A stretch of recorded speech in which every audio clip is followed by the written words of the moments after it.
First PUC Maths MCQ questions. Model paper 1, model paper 2 are completed. In model paper 3, these three model paper given by PU board.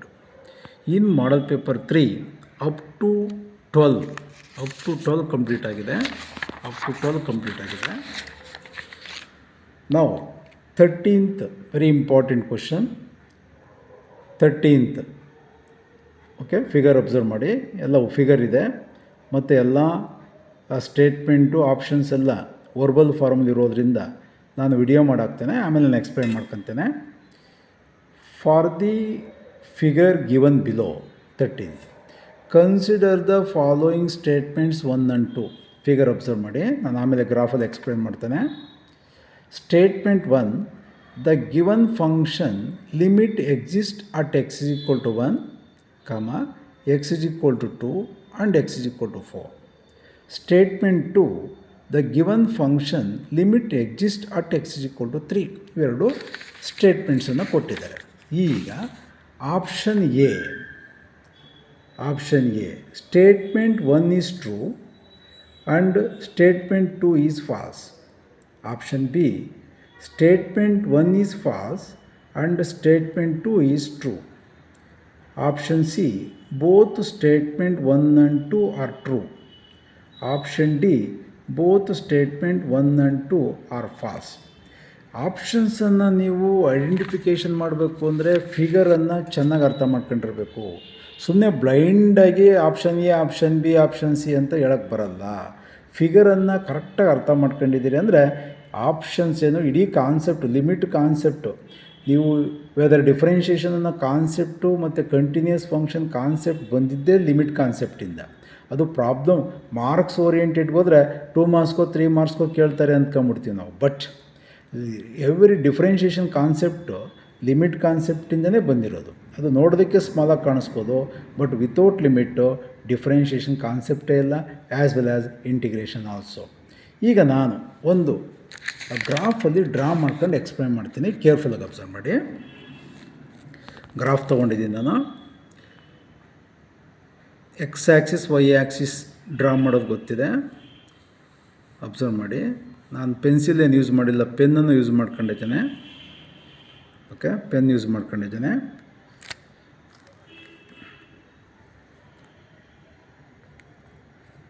X axis ಕರೆಕ್ಟಾಗಿ draw ಮಾಡಬೇಕು. Sharp pencil ಇಟ್ಕೊಂಡು ಕ್ಲೀನಾಗಿ ಗ್ರಾಫನ್ನು ಹಾಕಬೇಕು. Okay, graph this is X, O, X dash, Y, O, Y dash. X axis and y axis are mutually perpendicular to each other, intersecting at the point O is called origin. X is equal to 0 and y is equal to 0. ನಾನು scale ಇಲ್ಲಿಂದ ಇಲ್ಲಿಗೆ 1, 2, 3, 4, 5, 6 so on. Here -1 graph ಅವರೇ ಕೊಟ್ಟಿರ್ತಾರೆ. x is equal to -1, x is equal to -2, x is equal to -3, x is equal to -4, x is equal to -5, so on.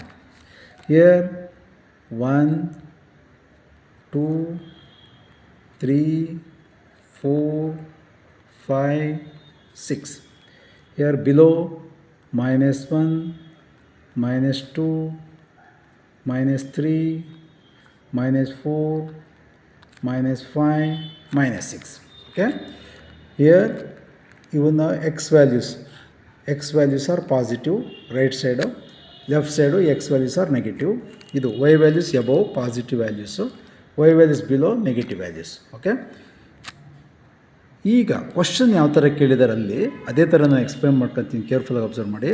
ನಾನು ಈಗೇನು explain ಮಾಡ್ತೀನಿ ಅದನ್ನು ಅರ್ಥ ಮಾಡ್ಕೊಂಡ್ರೆ ಆ ಫಿಗರಲ್ಲಿ ಏನು ಕ್ವಶನ್ ಕೊಟ್ಟಿದ್ದಾರೆ ಸ್ಟೇಟ್ಮೆಂಟ್ಸನ್ನು ಈಸಿಯಾಗಿ ನೀವು ಐಡೆಂಟಿಫಿಕೇಷನ್ ಮಾಡ್ಬೋದು, ಕೇರ್ಫುಲ್ಲಾಗಿ ಅಬ್ಸರ್ವ್ ಮಾಡ್ಬೇಕಂದ್ರೆ. ಈಗ ಸಪೋಸ್ ಇಲ್ಲೆಲ್ಲ X values 0, 1, 2, 3, 4, 5. Suppose decimal point ಕೊಟ್ಟರೆ ಇದನ್ನು 0.5, 1.5, 2.5, 3.5. ಹಿಯರ್ 0.5, 1.5. ಹಿಯರ್ -0.5, -1.5. Here -2.5. Here -0.5.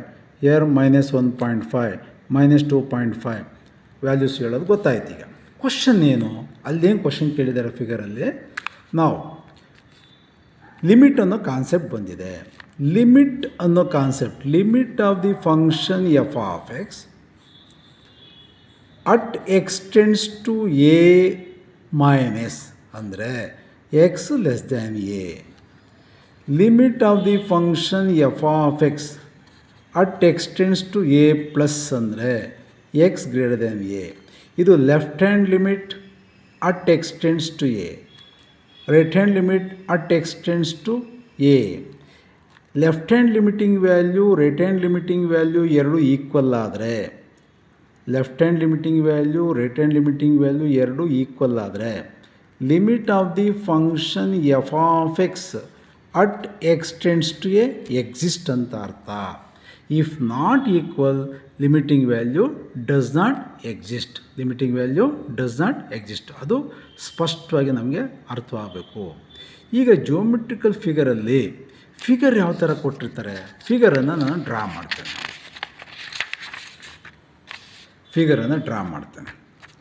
ಫಿಗರನ್ನು ನಾನು ಡ್ರಾ ಮಾಡಬೇಕಾದ್ರೆ ಕೇರ್ಫುಲ್ಲಾಗಿ ಅಬ್ಸರ್ವ್ ಮಾಡಿ. ಹಿಯರ್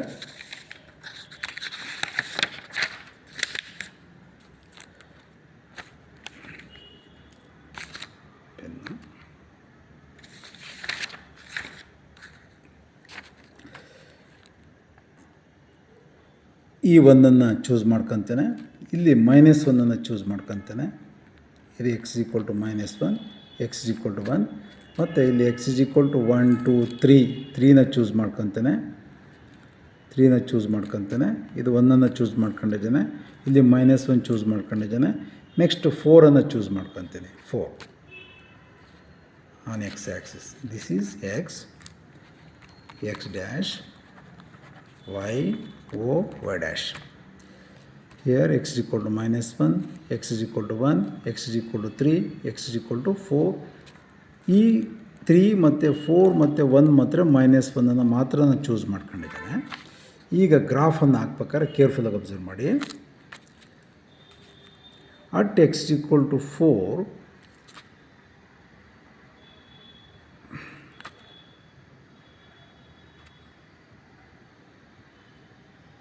ಇಲ್ಲೊಂದು ತಗೊಂಡಿದ್ದೇನೆ. ಇದನ್ನು ಕ್ಲೋಸ್ ಮಾಡ್ತಾ ಇದ್ದೇನೆ, ಫುಲ್ ಶೇಡ್ ಮಾಡ್ತಾ ಇದ್ದೇನೆ. ನೆಕ್ಸ್ಟ್ 1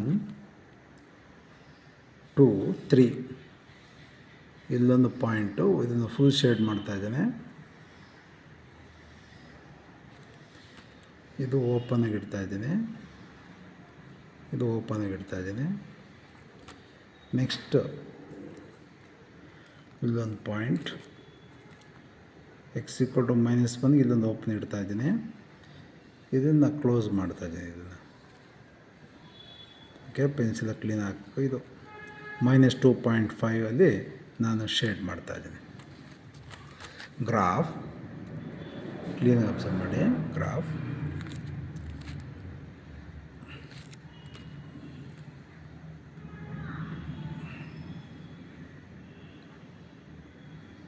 ಅಪ್ರೋಚಸ್ ನೀಟಾಗಿ ಹಾಕ್ಬೇಕು ನಾವು.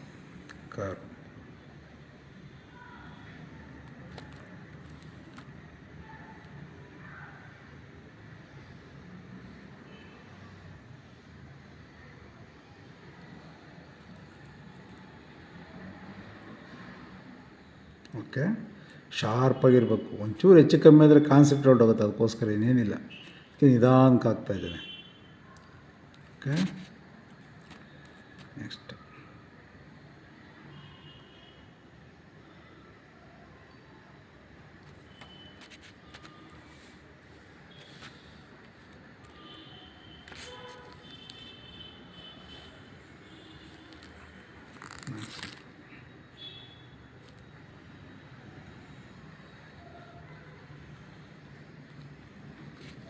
ಈ ಗ್ರಾಫನ್ನೇ ನೋಡಿಕೊಂಡು ನಾವು ಆನ್ಸರ್ ಹೇಳಬೇಕಾಗಿರೋದು.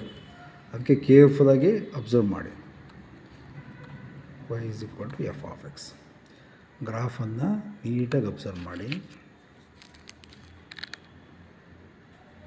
ಈ ಗ್ರಾಫ್ ನೋಡ್ಕೊಂಡೆ ನಾನೇನು ಕರ್ವ್ ಆಗ್ತಾಯಿದ್ದೀನಿ ಕೇರ್ಫುಲ್ಲಾಗಿ ನಿಧಾನಕ್ಕೆ, ಅದನ್ನು ನೋಡ್ಕೊಂಡೆ ನಾವು ಆನ್ಸರ್ ಹೇಳ್ಬೇಕಾಗಿರೋದು. ಈಗ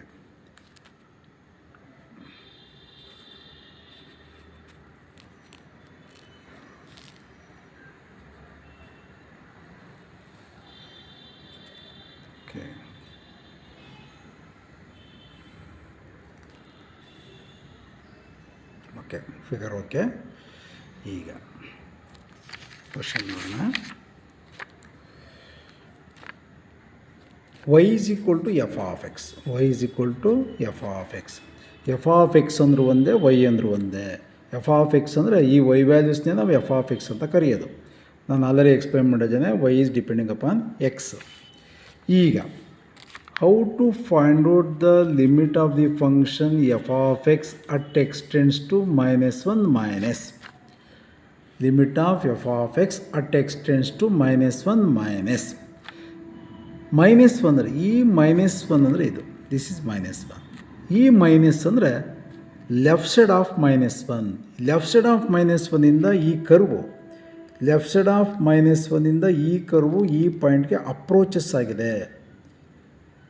ಲೆಫ್ಟ್ ಸೈಡಿಂದ ಈ x is equal to -1 left ಸೈಡಿಂದ ಈ ಪಾಯಿಂಟ್ಗೆ ಅಪ್ರೋಚಸ್ ಆಗಿದೆ. ಆವಾಗ ವೈ ವ್ಯಾಲ್ಯೂ ಎಷ್ಟು ನೋಡಿ, 0, -1, -2. ಈಗ ಲೆಫ್ಟ್ ಸೈಡಿಂದ ಈ ಪಾಯಿಂಟ್ಗೆ ಅಪ್ರೋಚಸ್ ಆಗಿದೆ. ಆವಾಗ ವೈ ವ್ಯಾಲ್ಯೂ ಎಷ್ಟು, -2. ಅಂದರೆ limit of f of x at x tends to -1 minus ಅಂದರೆ ವೈ ವ್ಯಾಲ್ಯೂ ಎಷ್ಟು, -2. ಆ ವೈ ವ್ಯಾಲ್ಯೂನೇ f of x at x tends to -1. ಆವಾಗ ಲೆಫ್ಟ್ ಹ್ಯಾಂಡ್ ಲಿಮಿಟಿಂಗ್ ವ್ಯಾಲ್ಯೂ ಎಷ್ಟಾಯಿತು, -2. As limit of the function f of x at x tends to -1 plus. -1 plus ಅಂದರೆ ಈ -1ಗೆ right ಸೈಡಿಂದ ಈ ಪಾಯಿಂಟ್ಗೆ ಅಪ್ರೋಚಸ್ ಆಗಿದೆ. ಆವಾಗ ವೈ ವ್ಯಾಲ್ಯೂ ಎಷ್ಟು, -2. ಆವಾಗಲೂ ವೈ ವ್ಯಾಲ್ಯೂ ಎಷ್ಟು, -2. ವೈ ವ್ಯಾಲ್ಯೂನೇ f of x at x tends to -1. ಈಗ ಎಲ್ ಎಚ್ ಎಲ್ ವ್ಯಾಲ್ಯೂ -2 ಮತ್ತು ಆರ್ ಎಚ್ ಎಲ್ ವ್ಯಾಲ್ಯೂ -2 ಆಗಿರೋದ್ರಿಂದ limiting value at x tends to -1 is -2. ಆವಾಗ ಎಲ್ ಎಚ್ ಎಲ್ಲು ಮತ್ತು ಆರ್ ಎಚ್ ಎಲ್ ವ್ಯಾಲ್ಯೂ ಎರಡು same ಆಗಿದೆ ಅಂದರೆ limiting value exist at x tends to -1. Next x is equal to 1ಗೆ limiting value exist ಆಗುತ್ತೋ ಇಲ್ವೋ observe ಮಾಡೋಣ. ಈಗ limit of the function f of x at x tends to 1 minus. X tends to 1 minus ಅಂದರೆ ಏನು, x less than 1. Less than 1 ಅಂದರೆ left side of 1. Left side of 1ಗೆ ಈ curve, ಈ ಕರ್ವು ಈ ಪಾಯಿಂಟ್ ಹತ್ರ ಅಪ್ರೋಚಸ್ ಆಗ್ತಾ ಇದೆ. ಈ ಎಕ್ಸ್ ಇಸ್ ಈಕ್ವಲ್ ಟು 1ಗೆ ಲೆಫ್ಟ್ ಸೈಡಿಂದ ಈ ಪಾಯಿಂಟ್ಗೆ ಅಪ್ರೋಚಸ್ ಆಗಬೇಕಾದ್ರೆ ವೈ ವ್ಯಾಲ್ಯೂ ಎಷ್ಟು, 2. Y value 2. ಅಲ್ಲಿಗೆ ಲೆಫ್ಟ್ ಹ್ಯಾಂಡ್ ಲಿಮಿಟಿಂಗ್ ವ್ಯಾಲ್ಯೂ ಎಷ್ಟಾಯಿತು, 2 at x tends to 1 minus. Left ಸೈಡಿಂದ ಈ ಪಾಯಿಂಟ್ಗೆ ಅಪ್ರೋಚಸ್ ಆಗ್ತಾ ಇದೆ. ಸಪೋಸ್ ಇದಿಲ್ಲ ಅಂದಿದ್ದರೆ ನಾವು L H L value does not exist ಅಂತ ಬರಿತಾ ಇದ್ದು. Next R H L, right hand limiting value. Limit of the function f of x x tends to 1 plus. 1 plus ಅಂದರೆ ಏನೋ ನಿಮ್ಗೆ ಅದರ ಐಡಿಯಾ ಬಂದಿದೆ. ಈಗ ಇದು 1 ಆದರೆ ರೈಟ್ ಸೈಡಿಂದ ಈ ಪಾಯಿಂಟ್ಗೆ ಅಪ್ರೋಚಸ್ ಆಗಿರ್ತಕ್ಕಂಥ ಕರ್ವ್ ಯಾವುದು ನೋಡಿ, ಇಲ್ಲೇ ನೋಡಿ. ಇಸ್ ಇಟ್ ಕರೆಕ್ಟ್ ನೋಡಿ, ಅಟ್ ಎಕ್ಸ್ ಈಕ್ವಲ್ ಟು 1ಗೆ ರೈಟ್ ಸೈಡಿಂದ ಈ ಪಾಯಿಂಟ್ಗೆ ಅಪ್ರೋಚಸ್ ಆಗ್ತಾಯಿದೆ. ಶೇಡ್ ಆಗಿದೆ ಅಂದರೆ ಅದನ್ನು ನಾವು ಕ್ಲೋಸ್ ಇಂಟರ್ವಲ್ ಅಂತ ಕರಿತೀವಿ. ಆವಾಗ ವೈ ವ್ಯಾಲ್ಯೂ ಎಷ್ಟು, 1, 2, 3. ಅಲ್ಲಿಗೆ right hand limiting value at x tends to 1 plus is 3. ಆವಾಗ L H L value 2, R H L value 3. L H L is not equal to R H L. Limiting value does not exist at x tends to 1. Next 3ಗೆ ಬರ್ತಾನೆ. At x equal to 3ಗೆ L H L value ನೀವು ಹೇಳ್ಬೋದು ಈಸಿಯಾಗಿ. ಈಗ limit of f of x x tends to 3 minus. Limit of f of x at x tends to 3 minus. 3 minus ಅಂದರೆ ಲೆಫ್ಟಿಂದ ಅಂದರೆ ಈ ಪಾಯಿಂಟ್ನ ಲೆಫ್ಟಿಂದ ಯಾವ ಪಾಯಿಂಟ್ ಹತ್ರ, ಈ ಲೆಫ್ಟಿಂದ ಈ ಪಾಯಿಂಟ್ಗೆ ಅಪ್ರೋಚಸ್ ಆಗಿದೆ. ಲೆಫ್ಟಿಂದ ಅಟ್ ಎಕ್ಸ್ ಈಕ್ವಲ್ ಟು 3ಗೆ ಲೆಫ್ಟಿಂದ ಈ ಪಾಯಿಂಟ್ ಹತ್ರ ಅಪ್ರೋಚಸ್ ಆಗಿದೆ ಅಂದರೆ ವೈ ವ್ಯಾಲ್ಯೂ ಎಷ್ಟು, ಅಗೈನ್ 2. ಅಲ್ಲಿಗೆ L H L value 2. Next at x tends to 3 ಪ್ಲಸ್ಗೆ ರೈಟ್ ಸೈಡಿಂದ ಅದೇ ಪಾಯಿಂಟ್ಗೆ ಅಪ್ರೋಚಸ್ ಆಗಿದೆ. ಅವಾಗಲೂ y value 2. L H L is 2, R H L is 2. Therefore limit of the function f of x at x tends to 3 exist. Next 4ಗೆ ಹೋಗ್ತೇನೆ, careful observe ಮಾಡಿ. 4 limit of the function f of x at x tends to 4 minus ಅಂದರೆ x less than 4. ಈಗ X less than 4 ಅಂದರೆ left ಸೈಡಿಂದ ನೋಡಿ, left side ಇದು ನೋಡಿ, ಇದು ಲೆಫ್ಟ್ ಸೈಡಿಂದ ಎಕ್ಸ್ ಈಕ್ವಲ್ ಟು 4ಗೆ ಈ ಪಾಯಿಂಟ್ ಹತ್ರ ಅಪ್ರೋಚಸ್ ಆಗ್ತಾಯಿದೆ. ಲೆಫ್ಟ್ ಸೈಡಿಂದ ಈ ಪಾಯಿಂಟ್ ಹತ್ರ ಅಪ್ರೋಚಸ್ ಆಗ್ತಾಯಿದೆ ಎಕ್ಸ್ ಈಕ್ವಲ್ ಟು 4. ಆವಾಗ ಈ ಪಾಯಿಂಟ್ಗೆ ವೈ ವ್ಯಾಲ್ಯೂ ಎಷ್ಟು ನೋಡಿ, ಅಬ್ಸರ್ವ್ ಮಾಡಿ, 2. L H L value 2. Next R H L value limit of the function f of x at x tends to 4 plus right ಸೈಡಿಂದ ನೋಡಿ, ಇದು ರೈಟ್ ಸೈಡಿಂದ ಅಪ್ರೋಚಸ್ ಆಗ್ತಾ ಇದೆಯಲ್ಲ, ಅವಾಗ ಪಾಯಿಂಟ್ ಎಷ್ಟು ಬಂತು, 1. ಅಲ್ಲಿಗೆ L H L value 2 at x tends to 4 minus R H L value 1 at x tends to 4 plus again L H L is not equal to R H L, limiting value does not exist at x equal to 4. ಈ ಥರ ನಾವು limiting value exist ಆಗುತ್ತಾ ಅಥವಾ ಇಲ್ವಾ ಅಂತ explain ಮಾಡಬೇಕಾಗತ್ತೆ. Geometrical figure is very important. ಈಗ ಅದಕ್ಕೆ ನೀವು ಆನ್ಸರ್ ನೀವು ಹೇಳ್ಬೋದು. ಟ್ರೈ ಮಾಡಿ ನೋಡೋಣ.